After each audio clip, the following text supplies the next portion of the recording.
Maka di dalam satu kitab akhlak, kitab ta'lim muta'allim, walaupun dalam kitabnya Akhlakul Bani, ini bagi kita para penuntut ilmunya Nabi Muhammad SAW, bahkan untuk melihat daripada kitab daripada guru-guru yang mengajar kepada kita itu tidak boleh.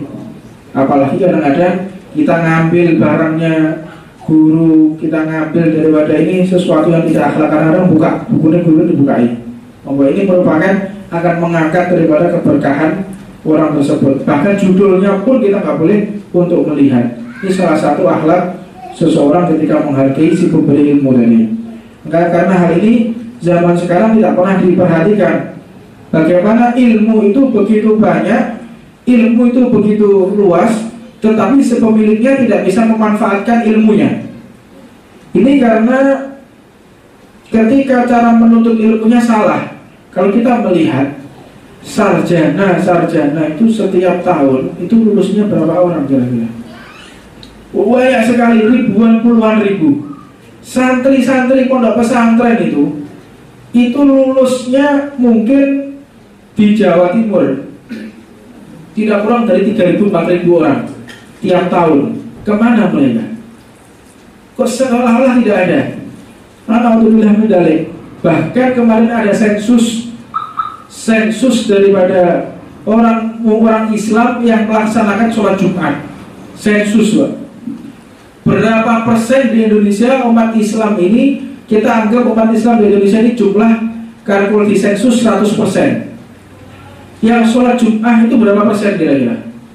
Disensus oleh mereka. Ada tim mensensus daripada setiap kota ada panitianya. Ternyata hasil sensus tersebut cuma 25% si sembahyang Jumat. Terus yang lainnya kemana? Wallahu a'lam. Nah, ini merupakan salah satu tanda tentang hadirnya hari kiamat. Bahkan sholat Jumat pun diremehkan oleh mereka. Alhamdulillah min dzalik. Maka fawaid terus ini kita sampaikan agar kita mawas diri, agar kita memperhatikan daripada sekeliling kita. Maka lanjut dengan ma'asil udhun, maksiatnya telinga. Wa ma'asil udhun kal istima'i ilal ghibah wa dzalik minal muharramat. Banyak fawaid yang kita sampaikan minggu yang kemarin akan kita ulang kembali karena kemarin banyak yang tidak hadir. Ma'asil udhun kal istima'i ilal ghibah, mendengarkan orang yang menggunjing. Kalau zaman sekarang mendengarkan infotainment, delok cek and recheck, kabar-kabari, apalagi sama macam ini. Ketika kita mendengarkan seseorang yang lagi menghibah, maka sama dosanya seperti orang yang ghibah. Sebetulnya ghibah ini tidak akan terjadi kecuali ada orang yang mendengarkan. Jadi sport doa ya sini. Jadi aku sebenarnya aku gak ghibah, aku ngurungokno sport doa. Jadi kalau ada orang menceritakan aib saudaranya, tidak ada yang mendengarkan, kira-kira bagaimana? Ya lo porong rumah sakit ya, ngomong dewe lah. Nah jadi yang mendukung ghibah ini orang yang mendengarkan. Bahkan dalam kitabnya Syekh Muhammad bin Ali Al-Maliki, itu orang yang mendengarkan ghibah itu akan dimasuki dengan tombak, dimasuki tombak dari api neraka sampai keluar daripada kotaknya sampai metu dari ujung telinga yang satunya. Alhamdulillah meninggal. Wa ghairi dzalik minal muharramat, dan daripada hal-hal yang diperkarakan haram, yang dihukumkan haram oleh Allah Subhanahu wa taala. Seperti apa? Mendengarkan musik yang haram. Apa itu? Seperti biola, musik yang digesek. Apa itu? Gitar, musik yang dipetik. Apa itu? Trompet, musik yang ditiup dari depan. Trompet itu gimana hukumnya? Haram. Dan kalau kita menginginkan tahu hati kita ini penuh dengan kebaikan atau keburukan, tinggal ketika kita sumbang mendengarkan lagu itu tambah senang atau tidak. Kalau kita terhibur ketika mendengarkan lagu, berarti fazadahumullahu lahu maradha. Berarti Allah akan menuangkan penyakit-penyakit di dalam hatinya.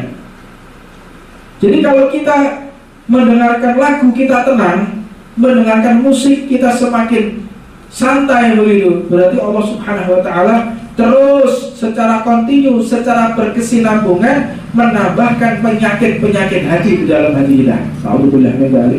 Makanya hati-hati ketika kita bisa menikmati lagu yang haram, entah lagu apapun, kita tenang, kita bahagia, berarti hati kita ada penyakit yang tidak bisa diobati. Alhamdulillah. Jadi bagaimana caranya? Kita cepat-cepat bertaubat kepada Allah Subhanahu wa taala. Ma'asiyat, maksiatnya tangan. Wa ma'asiyat kartatif fi qail wal wazni wal hiyanah was sariqah wa sa'iril mu'amalat al muharramah wa kal qatl wa darbi bi ghairi haqqin. Ma'asiyat dan maksiatnya tangan. Ma'asiyat ini katatfif fi akli fil kaili, katatfif fi fil kaili, daripada mengurangi atau mengambil daripada timbangan. Misalnya timbangannya 1 kilo, jadi diringankan sama dia 1 kilo. Kadang-kadang dikai mahdit ya, dikai mahdit misalnya, ini banyak kejadian. Nah ini termasuk daripada maksiatnya tangan, timbangan tadi dikurangi. Pernah ada satu kisah beberapa saat yang lalu, beberapa tahun yang lalu, orang-orang ini pada berangkat musim haji. Ketika di perjalanan orang ini meninggal digali kuburnya. Ketika digali kuburnya ada ular, ada kalajengking, ditutup lagi.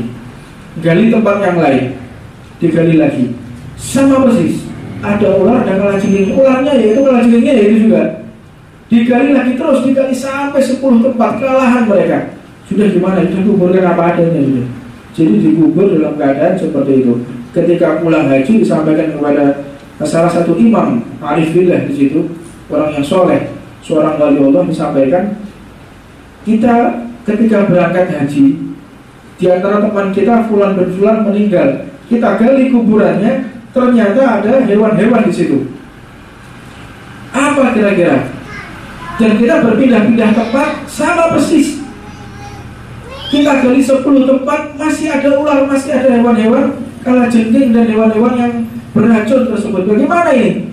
Kata beliau, ketika kau gali seluruh dunia, maka hewan tersebut tetap ada dan Allah menyediakan kepada dia.